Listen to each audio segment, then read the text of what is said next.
say in every good piece of zombie fiction, but the zombie is us. A zombie is a post-human being. We, day to day in our society, feel like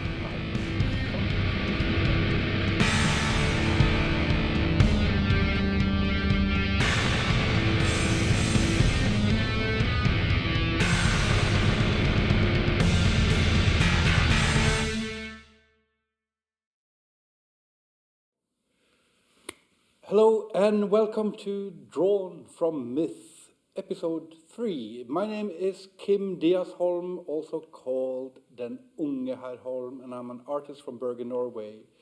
And with me I have my lovely co-host. I'm Lukas, and I'm a co-host.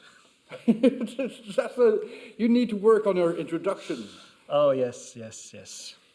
You are both my co-host and you are a technician. Yeah. You are now the show's producer. And you have a background in cultural anthropology. Yes, I do. So you are, you're the one of us that know actually a little bit more. Depends on the topic, but sometimes I'm gonna know more, sometimes kind of like you, sometimes definitely not much as you. And what we're going to be doing in this show is we're going to talk about topics from mythology or even sometimes pop culture and modern urban myths and all of that stuff while I draw. And this time we've chosen a topic to be a quick little intro to modern zombies. And the reason... Ooh, this is fancy. That's a nice accident, man. Yeah. So I'm going to find a zombie in this. And the reason why we picked zombies today is because I'm playing Resident Evil Requiem. Oh, so never played one. You never played never a played Resident any Evil? Resident Evil. Oh, no. Poor you. Yeah, no. I only played 2 games with zombies, and that was Days Gone, because I love the idea you're just riding on a motorcycle as a bad motherfucker and killing a lot of zombies. Yeah. Of course, as always, the zombies are just a background to deeper societal and issues and setup. And the other one is The Last of Us.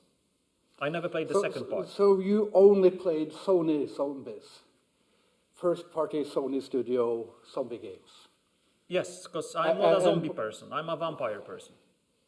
What's the difference between zombies and vampires? Okay, let's start with this. Zombies are not very well defined. Definitely are less defined than a werewolf or a vampire. Because a vampire, you can have like the traditional with garlic and stuff, or you can have more like a World of Darkness, White Wolf or Unrise or this kind of stuff, or Underworld if you remember that franchise. Mm-hmm. I actually love Underworld. I love Underworld as well. But the same with werewolves. You can have a World of Darkness werewolves and a lot of werewolves from like a werewolf in, like American werewolf in Paris. Then you have the British, English werewolf. I forgot the names of it. And a lot of other werewolf movies, the World of Darkness werewolves, so like that. But with zombies, you don't have so much like a defined zombie, because for me a zombie is a spectrum from a very little of zombification. So maybe a reverse kind of zombification to a human, or totally not even like being a human. Wait, I played another game. I started it, Dead Space. Dead Space, yeah. And if I'm not mistaken, none of these games call them zombies. Because calling something zombie in zombie fiction is actually much rarer than you'd think. Yes, although I played games where there were zombies, but there were nothing like main characters. Let's say Heroes of Might and Magic. when you Yeah, can play yeah. undeads. Disciples 2, where you can play with undeads as well, and you have zombies there.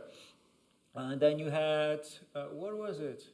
Was it Fallout with zombies as well? But they were not zombies, have they were like, ghouls. ghouls, yeah. But this is kind of like a zombie, but not a zombie at all, because they have a will of their own. Because, as I can say, a zombie is a post-human being who doesn't have much of own will to do stuff. It's more like a reanimated body. And now it depends how much it's driven by, let's say, hunger for brains or flesh, or how much it's driven by something else, like spreading, for example, like we have in The Last of Us, right? Because it's spreading, right? So that's the zombies I know. And of course, it's the classical OG zombie from Voodoo, which is a total different zombie, because we think about zombies now, either it's a pandemic, which is a 21st century thing, or it is a reanimated dead body to being now more like an undead, right? But the Voodoo zombies are not reanimated dead bodies, are they?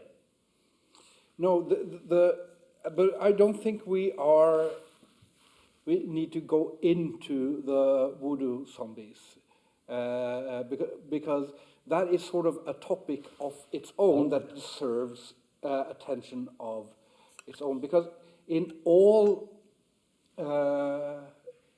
aspects, the modern zombie is more or less a modern invention. It comes from, I would say it comes from George Romero's Night of the Living Dead Which I never watched. movie. Never. You never watched it? No, because I don't like zombies.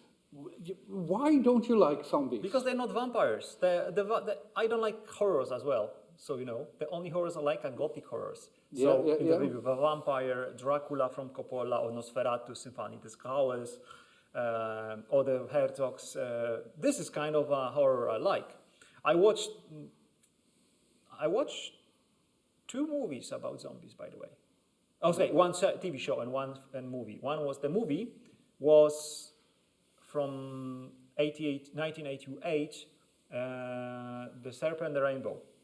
And it was about the voodoo zombies. Yes. And the other one is The Last of Us TV show. That's I saw Zombieland. And I loved it. Okay, you haven't even seen Shaun of the Dead? No. Oh, it's lovely. You'd like it because it's not a I serious think so. I will like it.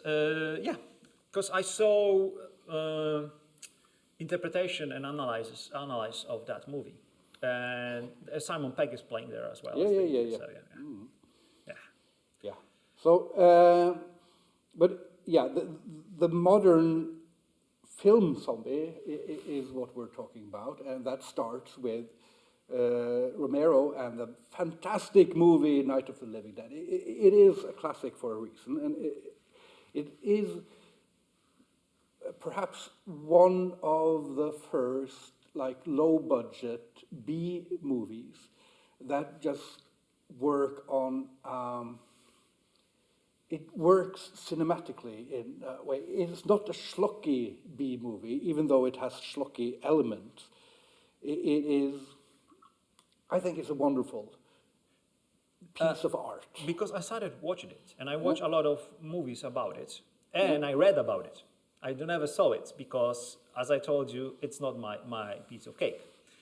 But I read about it. Yeah. And as I understand, it had a huge impact, not only on a future zombie movies, because that's the OG movie for the today zombies, right? Yeah. But as well, it has a social commentary, and it started with the zombie movie being a social commentary, kinda. Because every single time I read something or watch a movie about zombies or play games or have comics where zombies are there, and zombies were an element of that, not maybe main, but a really up there, the element which is important. It was something which was a commentary on our social issues. Yeah. So the zombie is kind of directly a commentary. Yeah, I mean, in every piece of zombie, or I would say in every good piece of zombie fiction, there has to be this understanding that the zombie is not just the other, the scary, the monster, but the zombie is us. That's why we like zombies, because we, day to day in our society, feel like these zombies. We feel like we're walking around in a daze, half awake, trudging on with our daily life without thought, just going to existing, going to the next meal. And we also, when we are, this is the reason why the second of the Dead movie, Dawn of the Dead, is set in a shopping mall, because that puts it out there much more explicitly. That you know, the lifeless people you see wandering around in your local shopping mall are the zombies, and some days you are a part of that. And that's why also a lot of good zombie movies and zombie fiction has this element of characters slowly losing themselves. So whether it is slowly over 10 seconds of the final transformation, or it's slowly over days of trying to hide the zombie bite mark and becoming more and more sick. It's about losing your individuality and becoming just a brainless cog in this machine, in this horde. Mm-hmm. That's why the zombie horde is also so powerful, because we see the zombie hordes all around us. And this is also, people ask again and again, won't people get tired of zombie fiction? Yes, we will get tired of zombie fictions when we stop living zombie lives. And that's not happening anytime soon. No, I don't think so, because every single time I see, I think about the second part, I read about this as well, of Romero, the masterpieces. Mm-hmm. I see Black Friday in the States. Yeah. And stupid consumer culture, when you just need to have stuff. Oh, yeah. And it's like, and then right away, it's one of the movies I really love, which has nothing to do with zombies, but it's about a modern culture as well and commentary to it. And it's, now I forgot the title, with Brad Pitt. Interview with a Vampire. Yeah, there would be, but not that one. No, it's from Palahniuk. When I think the movie is better than his book, actually. Fight Club. Fight Club, yes. Yes. So right away, it's like Romero, modern culture, Fight Club. In consumer and this stupid consume culture, it's like, where are we going with this? And this is the second. But the first wasn't about consumer culture. The first was more when you have a person who is black as a main character, and who is saving everyone, and at the end he's shot. That's the spoilers. You haven't even seen the movie, and you're spoiling it for everyone. This is a lot of stuff I haven't seen, and I still read about it. One thing with zombie fiction often doesn't have happy endings. No. Except movies like, spoilers, Shaun of the Dead has a wonderful happy ending. The horror genre often doesn't need a happy ending, but it does. A lot of horror movies end with one character overcoming the evil they face. But in zombie fiction, because of the zombie isn't I mean, it isn't rooted in the metaphysical or in the supernatural. It is some sort of scientific agent. It is a virus or some sort of contamination. It's the fungus in Last of Us. Yeah. Or bioweapon. Biological weapons in Resident Evil, or although they are Okay, virus. I watch all Resident Evil movies. Every single one of them. You watched the Resident Evil? Every single one of them. When I watched the first one, I was like, oh, awesome. And then I watched all when they were just coming. And funny stuff. Years later, I saw few channels on YouTube started to crash on them, and I'm like, yeah, they are not like up there with like artistic stuff, but I don't care. I love them. It was a great entertainment. Didn't have a. It wasn't like it wasn't taking it serious. That's what I mean. Yeah, and that's always been something about zombie fiction, is that you have the so-called serious zombie fiction, which very seldomly uses the word zombie. And then you have the more slapstick, funny, or tongue-in-cheek zombie fiction that more often uses the word zombie. Because sort of even from the beginning, the word zombie was a little bit tainted in pop culture. It seemed like a silly version because of how it links to the Haitian voodoo and the superstitious stuff. When Romero created the modern zombies, he wasn't trying to link it to anything superstitious. It was always supposed to be sci-fi. And by the way, he didn't even call them zombies. No. So zombie fiction started without the word zombies. As I remember, he was taking it from a books. Actually, I read I'm a Legend, and I saw as well the... You are a legend, but the book is called I Am Legend. I Am Legend, yeah. I Am Legend, and there is a movie about it as well, from that one as well, with... There's a movie with Vincent Price, The Last Man on Earth. I haven't seen it. That is fantastic. Vincent Price, he's just going around hamming it up and killing a lot of There's a lot of movies I need to watch now, man. There's a lot of movies I need to watch now. That is a proper B movie, but then you also have the one with Will Smith. I liked it a bit. No, it wasn't a great movie, but it was a nice popcorn stuff, I think. I definitely, for me, the ultimate zombie movie, it's gonna be Last of Us. Modern TV show. I loved it. Yeah. But you haven't seen Walking Dead. I watched 2 episodes of Walking Dead. Not my stuff as well. Yeah, The Walking Dead is, I think, if you haven't read the comic, you should absolutely read the comic. Okay. And I also like the TV show, but it does,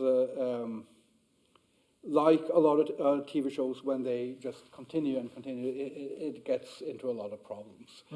And it's been a few seasons since I watched it last. But the comic by Charlie Adler draws most of it, and the writer, what's his name? I don't know. I don't know. I told you, it's for me zombies are not much. For me zombies are more from games, and I love to do than the movies. I never would like to saw the Robert movies. Kirkman is his name. There you go. And what it does brilliantly is that it's not really a zombie story. It's a soap opera, but it's a soap opera set in the constant threat of zombies and of zombification. For me, it was a movie about, hey, socialism is great. We need to work together, and the money doesn't matter anymore. What matters is your knowledge, skills, and bullets. Yeah, something like that.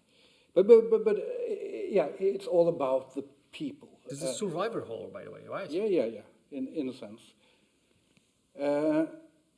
But yeah, if you haven't read it, I think that is one of the most entertaining long-form serialized stories, especially the comic book version, but also But I have a question. Have you watched The Crow? The Crow. Yes, yeah. Do you What think about? Eric Driven is a zombie? He was reanimated from the grave? He is not a modern zombie No. because that is all because there's no sci-fi in it. No, but it's a mysticism, is it? Yeah, and if there's mysticism, then it's not the modern zombie anymore. Okay, that's true. So all the vampire zombies, like ghouls and everything, that's as well more as a mysticism. Like from the Fallout. Okay, Fallout, but they're ghouls, like Has ghouls, mutants. yeah, and they mutants, and they can be more zombie-like. And yeah, so zombie is fundamentally a sci-fi monster, and I think that's one of the things that separate it from the supernatural Haitian zombie is that it's so. It sort of has to. The modern zombie has to be about not just the end of life and the thought of afterlife and coming back and all of these things. It has to be apocalyptic. It is the event that in a scientific world the dead suddenly can come back to life and eat the living is always apocalyptic. So there you have also one of the sci-fi proto-zombies is from the very poor Lovecraft story, Herbert West Reanimator, which he wrote on spec. Yeah. And he wrote it as a parody of Frankenstein. Yeah, that's the vibes. And people who love that story almost never understand that it's a parody. It's a comedic story because Lovecraft, to be frank, wasn't good at writing comedy. No shit, man. But I have a question for you. Yeah. Apocalyptic, getting up, eating the living. White Walkers from Game of Thrones. They're not scientific, but they definitely are going up, they are horde, and then are moving south and eat the living. Or changing them or killing them. And then you have the main zombies, the bosses. It's like in the Resident Evil, when you have the big bosses, when you need to fight. And then you have all the whites, which are the trolls, the foot soldiers. They're coming as well, getting up from the grave, with the big dragon, for example. Spoiler. So, are there the modern zombies as well? Yeah, maybe they are. They are closer because in the internal rules of that world, they're not specifically very magical, are they? They were created to protect the children of the forest from the people from coming to Westeros and destroying the old religion and the old way of living. And they just escaped from the control. They are no longer controlled by children of the forest. This is this is basically the plot of every zombie movie or of Resident Evil. So yeah, I based on what you're telling me and. But it was a mystical thing. It was a magic who brought them. It was a ritual who created the first White Walker, and then they started to spread from it. But you can say that maybe they are George R.R. Martin's reaction to the modern zombie. Could in be. a sense, yeah. Could be. Because, and why they were created? To protect. Yeah. And they are destroying, And eating that's, alive everything on its way.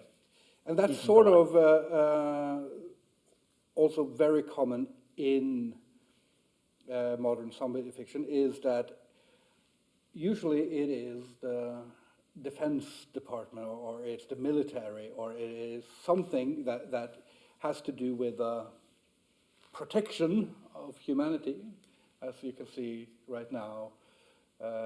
Trump protecting the world from Iran, from preemptively protecting.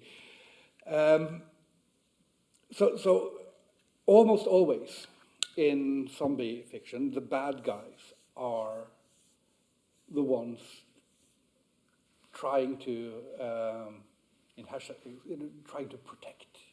Yeah, every single time I hear protect and order, I see destruction and just total chaos. So- The bad chaos. I Yeah, mean. and one of the most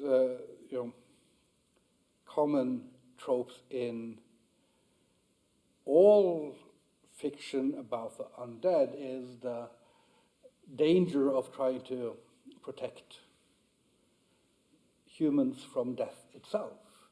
So that sort of links the modern zombie with more older supernatural Yeah. zombies in that sense, except, the modern zombie is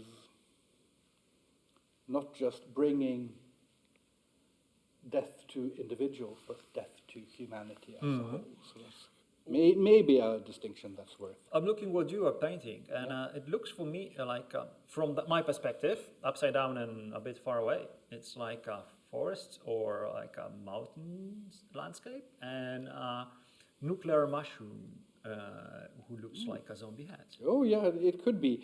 It's not a forest or a mountain, because forests and mountains are places where you very seldomly find zombies. Zombies are urban in a very... A game I played, Yeah. and this was Days Gone. Yeah. You can okay, find so- zombies in a caves or in Yeah, old but they abandoned are, buildings. let's say, post-urban. Yeah, because this is post-apocalypse. Yeah. So they are, yes, in a lot of zombie fiction, you do find zombies in rural landscapes, and even, a lone zombie wandering the desert or something like that. But because of how the zombie is us living in hordes, the zombies are most intense in these urban... So it's part of the culture, not the nature. That's what you're telling me. It's a part of culture, Yeah. not the nature. When we're gonna use the really old and not very accurate distinction between two kind of like living together, part of our life. But in that game, they are not called zombies as well. I think they're called just the horde. Yeah. Then you have the dead space where they called, I think, not necrons. Are they necrons? Are they called in where are they called in the World of Warcraft? Is it? No, in 40k Warhammer. Necromorphs. Necromorphs, yes. They are called in Dead Space. So not zombies as well. Yeah, they're never called zombies. But then you have all the games like the Dungeons and Dragons, Magic the Gathering, and they all they're just zombies. They're just tools to, you reanimate the body and go. So that's not modern zombies, but No, they no. very there. Yeah. They very there. Let's go to Resident Evil, because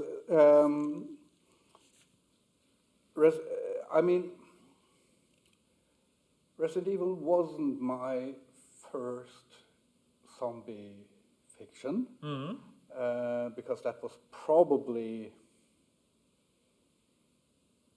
by that point I had probably seen Night of the Living Dead and Bad Taste and I saw Bad Taste as well. Yeah. Brain Dead, yeah. But Resident Evil is sort of the first game was created as a Japanese version of Alone in the Dark. So it was one of the first truly,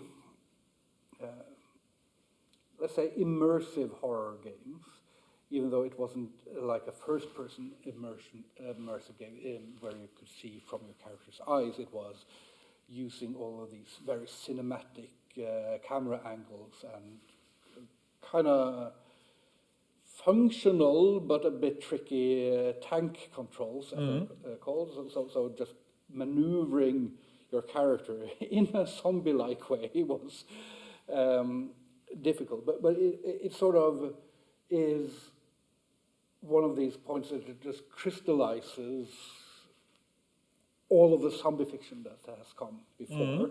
And it does it in a very tongue-in-cheek way, but also in a very Japanese tongue-in-cheek way. So you're not 100% certain that they're in on the joke. And I think that probably they're in on the joke at least 70% of the time, and the rest not at all. And there's probably a ton of jokes that we're not in on because of different types of storytelling and expectations of characters. And Resident Evil is pure B-movie celebration. It is a celebration of all the wacky B-movie stuff, especially the more scientific sci-fi part of horror, because Resident Evil will have all sorts of, it will have giants, giant scorpions, and it will have ghost-like things. Maybe it never had. It should have had in one of the cancelled versions of Resident Evil 4. But it has all of these things that seem supernatural, and then it always ends up in a lab in the end. So you get all of these settings, like the haunted Victorian manor, in a sense, and under the manor there is a lab. From Umbrella. From Umbrella. And then one of the fascinating things is how zombie fiction has reinvented itself again and again. And we get, quick zombies, and we get the mushroom zombies, and we get zombies that have parts of sentience and can use tools, can do some decisions, right? And Resident Evil has always been that way as well, because they need to find out new, exciting enemies to fight. So you get the Crimson Head zombies in Resident Evil remake that came out from the GameCube in 2001, 2, 3, something like that. And they're faster and more aggressive. And then you get a total reboot, in a sense, with Resident Evil 4, which changes up the gameplay formula, and one of the greatest games of all time. And they're not zombies anymore. Now they're Las Plagas, which are some sort of parasite that makes these inhabitants of a small Spanish-speaking town zombie-like, but not totally. They are more sentient than the zombies. And then when you headshot them enough times, they grow tentacles out of their skull. So, and in the end, of course, all of this, which seems supernatural at the beginning, ends up in a lab, because it's Resident Evil. So it always ends up in a lab. Yeah. And now I haven't played Resident Evil 7 and 8. which changed the perspective to like a first-person, more immersive horror perspective. Yeah, I saw it on a Mac. But I am currently playing Resident Evil 9, which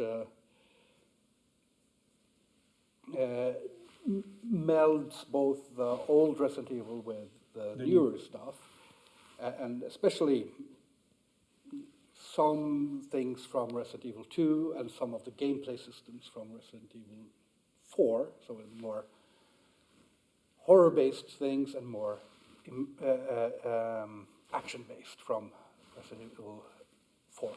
But it does this very creepy little thing with zombies, is that in the first part of the game, you're in this hospital care facility, which seems like an old manor for some reason, and with all these allusions to the 20s, and there's this jazz lounge and all of that stuff. But the zombies go around and repeat like one or two sentences and ideas from their life. So you will have one zombie going around turning off all the lights. You will have one zombie going around singing. You will have one zombie going around cleaning. So they're just mindlessly repeating the last things. So like tools, kind of tools of own memory. Yeah, and you are using them as tools because by turning on lights, you can force them to turn them off. Force them to turn them off, so you can guide them like that. And by splattering one zombie, you can get the cleaner zombies to move because they need to clean up that zombie. And so very much using them like tools. Yeah, and we are at Slight over half an hour. Yeah, so we're coming towards the end. And I want to say something because for what I see, we're coming from two different zombie traditions. Because my first introduction to zombies was Warhammer Fantasy Roleplay. Then Magic the Gathering. Then I watched the Rainbow, the Serpent, the Rainbow. So, and then I started to watch, and I saw Dracula from Coppola, where you have the ghoul, which is kind of like a zombie, but not very. So all my zombies, when I started, an introduction to zombies were always mystical, right? And then I watched the first Anderson's movie, the Resident Evil. You started with the modern zombies. So, and that was your introduction. So you are more into pandemic, into social commentary, into all of this. Yeah. I came to it a bit later. So, and it still shows what we started with. The whole discussion. It's we don't have very much like defined zombie. We can draw it from like the old school zombie, the voodoo, mystical and stuff, and the modern zombie, post Romero, when we have more scientific, science fiction, or this kind of stuff. So that's the closest to define a zombie, a modern and an old school, and from there we have all kinds of zombies, like and they're not always called zombies. Necrons, what is it there? I had something here. Necrons, there were necromorphs, all the necros. In Walking Dead, you have walkers. Yeah, White Walkers in the Song of Ice and Fire. So there is a very colorful, let's say, milieu when the zombies are living. Yeah. And just as sort of maybe to conclude, I mean, zombies are birthed, the modern zombies are birthed from the fear of nuclear war and also the more existential dread of living in modern urban and suburban society and living the modern, like, zombified life.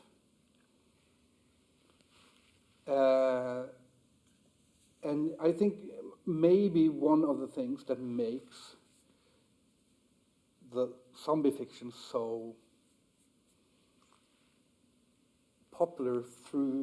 consistently popular through decades, is that it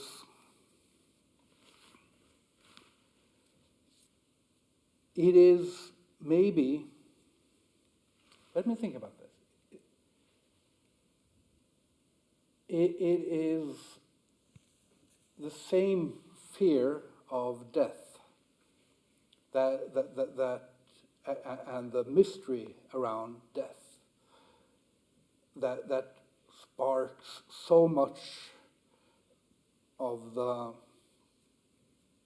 old supernatural horror, that sparks every ghost story and stories of Every prolonging your life. prolonging life, of Frankenstein and of necromancers And the Philosopher's Stone. yeah. So it's that same fear. Every But religion. Every religion. Every it's a fear religion, of death, yes, and you want to but prolong it. it's perhaps the first new creature, if we say that the new modern zombie is different from the old school zombie. It's the first truly new supernatural, metaphysical horror creature that is created in a global world. Global urban world. So no longer is it concerned with just the personal death. Now it's concerned with the death of us all. And how we are blindly walking into our own death as a species, as a planet. And that's why, in these times where we're bombarded with social media and, propaganda on all sides, you have, whether it's US propaganda or Israeli propaganda or Russian Chinese, or Chinese, doesn't matter. Yeah, it's all, and it's also these layers of propaganda where the propaganda in itself, it doesn't really matter. It's just making us fundamentally unable to see the difference between real and unreal. We're under truth itself has been attacked in a sense, and the easy thing is to nod along and